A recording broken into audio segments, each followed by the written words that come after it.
Hello बच्चों, class 12 physics का तीसरा लेक्चर। और आज हम इसमें पढ़ेंगे लेंस मेकर का फार्मूला।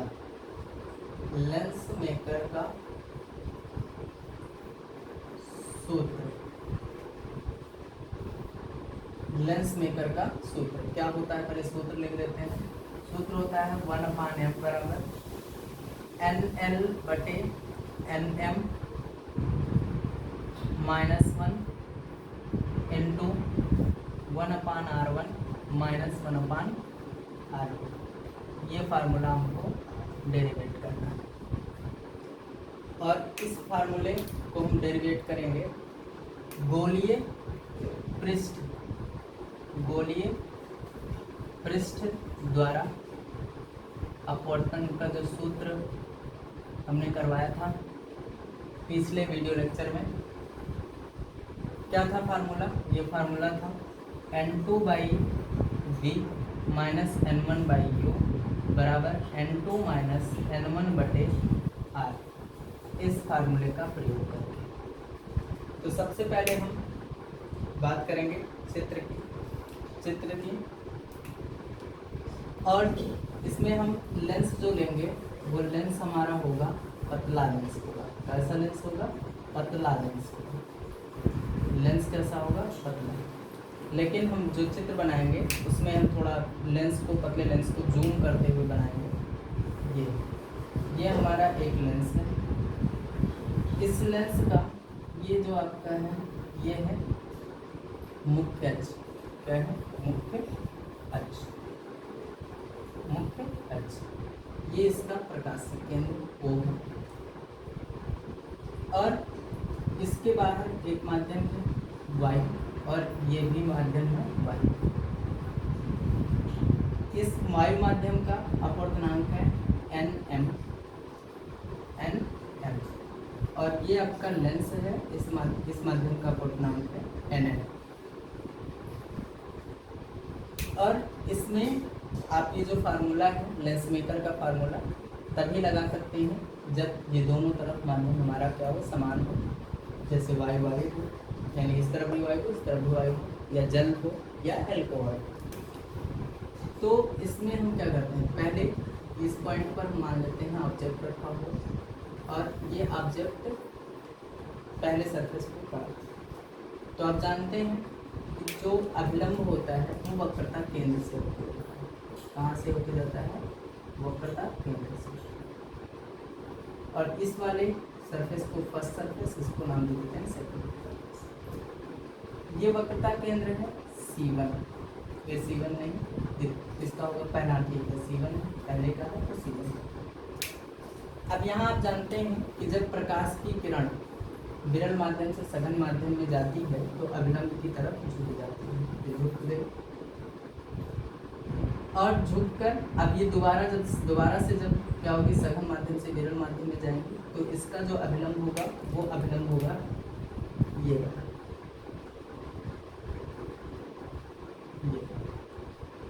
ये हो गया दूसरे का वक्रता केंद्र C2। और ये प्रकाश की किरण अभिलंब से जब सघन माध्यम से विरल माध्यम में आएगी तो अभिलंब से दूर हटती हुई जाएगी। ये यहाँ ये काटे, ये आई यहाँ पर काट दिया इसने मुख्य अक्ष को। और एक किरण हम सीधे डाल देते हैं ये प्रकाशिक केंद्र से और वक्रता केंद्र से ऊपर जाती है तो वो सीधे जिस मार्ग से गई है उसी मार्ग से क्या हो जाएगी, वो वापस आएगी। तो ये यहाँ कटान देंगे, यहाँ ऑब्जेक्ट। अब आप देखिए, अगर ये सरफेस ना होता, ये वाला सरफेस ना होता तो इसका प्रतिबिंब कहाँ बनना चाहिए? ये प्रतिबिंब बनता कुछ यहाँ। ये आपका है I'। और जो I है, I ये दूसरे सरफेस के लिए वस्तु का काम करेगा। I दूसरी सतह के लिए वर्चुअल ऑब्जेक्ट यानी आभासी वस्तु का काम करेगा।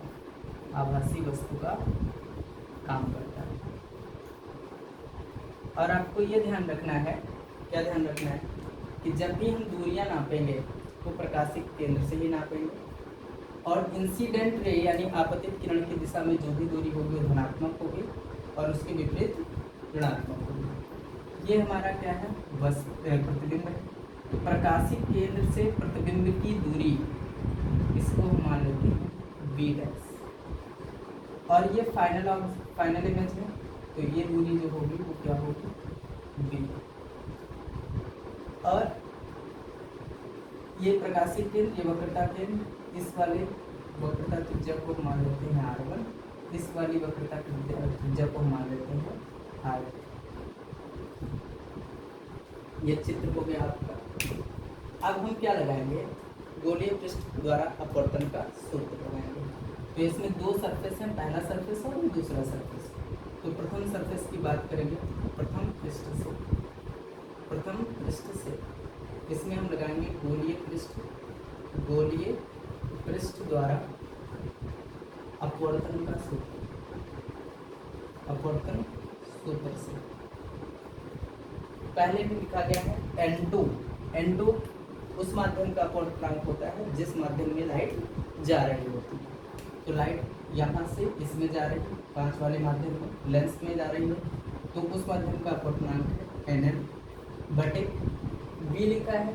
इसके लिए इमेज कहाँ बन रही, ये इमेज बना रहा है ये वाला I, लिख दो I, ये दूरी आपकी है B डैश, माइनस N1 क्या है, उस माध्यम का अपवर्तनांक जिस माध्यम में लाइट आ रही, तो इस माध्यम का अपवर्तनांक है NM बटे U लिखा ऑब्जेक्ट की दूरी प्रकाशिक केंद्र से नापेंगे, तो इसको मान लेते हैं U, कितना है U, तो U लिख लिया बराबर N2 माइनस N1, तो N2 है आपका NL माइनस NM बटे R1, और जो R1 होगा, जिस पृष्ठ पे प्रकाश सबसे पहले पड़ेगा वही क्या होगा, R1 होगा। ये समीकरण नंबर 1 होगा। अब बात करते हैं दूसरी सतह या दूसरे पृष्ठ। अब दूसरे पृष्ठ के लिए जो ये I है, ये ऑब्जेक्ट का काम करेगा, वस्तु का काम करेगा। अब इसमें भी गोलीय पृष्ठ का अपवर्तन सूत्र लगाएंगे, गोलीय पृष्ठ द्वारा अपवर्तन सूत्र से क्या कहता है सूत्र, N2 यानी उस माध्यम का अपवर्तन जिस माध्यम में प्रकाश जा रहा, तो प्रकाश कहाँ जा रहा, NM में जा रहा। चलो फिर लिखा है इमेज, लिखा है क्या, लिखा है इमेज, तो इमेज नहीं है, ठीक है, ये NL/B हो गया। हाँ, तो B है, प्रतिबिंब कहाँ बना रहा है, प्रतिबिंब ये बनाएगा, कहाँ पे बनाएगा, ये अगर मान लो जो दूसरा पृष्ठ है, दूसरा पृष्ठ प्रतिबिंब बनाएगा, अगर ये वाला पृष्ठ ना होता तो प्रतिबिंब बनता कहाँ पे, ये फाइनल इमेज है, फाइनल इमेज देख लेते हैं जो NM है, ठीक है, इसके लिए हो जाएगा ये B, ये इमेज बन रही B माइनस अगर ये पृष्ठ ना होता, और जो दूसरा माध्यम जिस माध्यम में प्रकाश आ रहा वो माध्यम है NL, और इसके लिए ये जो I है ये काम करेगा वस्तु का, तो ये हो जाएगा B डैश बराबर N2 क्या है आपका यहाँ पे, N2 है NM माइनस NL बटे R2, दूसरे पृष्ठ की वक्रता। इसको हम बना देंगे समीकरण नंबर 2। इतना आप देख लीजिए और नोट कर लीजिए, फिर बोर्ड छोटा होने की वजह से हमको इसको रब करना होगा, मिटाना होगा, फिर उसके बाद हम आगे करते हैं। तो इस चित्र को हम मिटा देते हैं, नोट कर लीजिएगा वीडियो को पॉज करते हुए। अब हम क्या करेंगे, समीकरण 1 और 2 को जोड़ देंगे। समीकरण 1 हुआ, समीकरण 2 को जोड़ने पर जब जोड़ेंगे तो ये लिखा है NL बटे B डैश माइनस NM बटे U बराबर NL माइनस NM बटे R1। दूसरा समीकरण लिखा है NM बटे B बटे बी डैश बराबर N M minus N M बटे आर। अब इसमें देख रहे होंगे आप कि एन एल बटे बी डैश माइनस में एन एल बटे बी डैश प्लस में, ये दोनों कैंसिल आउट हो गए। अब दोनों को जोड़ेंगे जब तो ये हो जाएगा, ये लिखेंगे N M minus B N M बटे बी माइनस एन एम बटे यू बराबर ये लिखा है N L minus N M बटे R one plus N M minus N L बटे आर टू। ठीक, इस नीचे वाले को भी मिटा देते हैं हम, इसका कोई काम नहीं रहेगा। अब यहाँ आप देखेंगे ये जोड़ने पर है, लिखा भी ऊपर कोई दिक्कत नहीं। इसमें एन एम कॉमन हो जा रहा है, कॉमन ले 1/b माइनस 1/u बराबर ये लिखा है N L minus N M बटे आर वन, और इसमें N M minus N L लिखा है तो माइनस कॉमन ले लीजिए तो ये हो जाएगा N L minus N M बटे R two. N M 1/b minus 1/u बराबर दोनों में से N L minus N M common हो गया, ये कॉमन हो जाएगा, यहाँ बच जाएगा 1/r1 माइनस 1/r2। ठीक, अब इस एन एम को इस तरफ जब अगर डिवाइड कराएंगे तो 1/b माइनस 1/u बराबर एन एल बटे N M minus N M बटे N M into 1/r1 minus 1/r2। ठीक, यहाँ से ये आपका कैंसिल आउट हो गया, जो आपका फार्मूला बचा वो बचा है 1/b माइनस 1/u बराबर एन एल बटे N M minus 1 into r1 minus 1/r2। ये हो गया आपका फार्मूला, गोली पृष्ठ के द्वारा नहीं लेंस मेकर का फार्मूला। इस समीकरण को बनाने के हम समीकरण नंबर 1। ठीक, तो इतनी बात आपको शायद समझ में आ गई होगी, नहीं समझ में आई होगी तो आप कमेंट करके पूछ सकते हैं। वीडियो को पॉज करते हुए इतना नोट करें, फिर आगे चलते हैं। अब इस फार्मूले की सहायता से हमको एक फार्मूला और बनाना है। कौन सा फार्मूला? अब हम फार्मूला बनाएंगे 1/f minus 1/b minus 1/u, या 1/f बराबर 1/b माइनस 1/u। इस फार्मूले को कैसे बनाते हैं चलो देखते हैं। हटा दें इनको, हटा देते हैं। इसको कैसे बनाएंगे चित्र देखेंगे पहले। अवतल लेंस के लिए या उत्तल लेंस के लिए पहले देख लेते हैं। उत्तल लेंस उत्तल लेंस के लिए आपको पता है ये उत्तल लेंस है आपका, ये आपका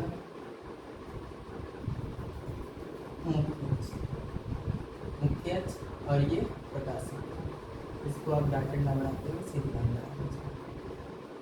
आपको बताया गया होगा जब फोकस बताया गया होगा, प्रथम फोकस और द्वितीय फोकस, तो उसमें बताया गया होगा कि जब कोई प्रकाश किरण या जब प्रकाश किरण अनंत से आती है अवतल पृष्ठ पर पड़ती है, पड़ने के बाद ये क्या होता है, मुख्य अक्ष पर जिस बिंदु पर एकत्रित होती है उसे क्या कहते हैं, फोकस। ये फोकस, ये क्या है, फोकस। और ये प्रकाश की किरण कहाँ से आ रही है, अनंत से आ रही है। यानी जब वस्तु हमारी क्या होगी, अनंत पर होगी, वस्तु क्या होगी, अनंत पर, अनंत पर, तो प्रतिबिंब कहाँ बनेगा, तो प्रतिबिंब फोकस पर बनेगा। कहाँ पर बनेगा, फोकस पर, एफ पर बनता है। यानी जब u हमारा क्या होगा, इन्फिनिटी, तो v जो होगा उस केस में f होगा, यानी f लिख सकते हैं कैपिटल F, दूरी जो होगी स्मॉल f होगी। ठीक, ऐसे ही इसके लिए होता है, अवतल लेंस के लिए भी होता है। चलो अवतल लेंस के लिए छोटा सा चित्र बना देते हैं। अवतल लेंस के लिए, अवतल लेंस में ये आपका क्या है, अवतल लेंस ये क्या है, प्रकाशिक केंद्र। इसमें भी जब अनंत से प्रकाश किरणें आती हैं, अनंत से प्रकाश किरणें आएंगी तो ये जो लेंस है अवतल लेंस, इसका जो काम है वो क्या करता है, लाइट को, अनंत से आने वाली लाइट को क्या करता है, डाइवर्जिंग कर देता है, यानी फैला देता है। ये ऐसे ऐसे फैला देगा, ये ऐसे ऐसे क्या हो जाएगा, फैला देगा। तो आप देखेंगे जब इसको हम क्या करेंगे, बढ़ाएंगे पीछे की तरफ, पीछे की तरफ बढ़ा दो, ये पीछे की तरफ बढ़ेगी जब, तो मुख्य अक्ष को किसी बिंदु पर मिलती हुई प्रतीत होगी, वो क्या होता है, फोकस होता है। क्या होता है, फोकस होता है। ठीक, यानी इसमें भी जब यू क्या होगा, इन्फिनिटी पर होगा, तो वी जो आपका होगा वो एफ पर होगा। ठीक, तो अब इसका प्रयोग हम क्या करेंगे, समीकरण नंबर 4 में करते हैं, समीकरण नंबर 3 में करते हैं। तो समीकरण 3 क्या लिखा हो, देखो लिखा हो, v की वैल्यू क्या लिखी जाएगी, इसके लिए आप उत्तर के लिए एफ पे लिखेंगे, माइनस यू कहाँ है, इन्फिनिटी पर है।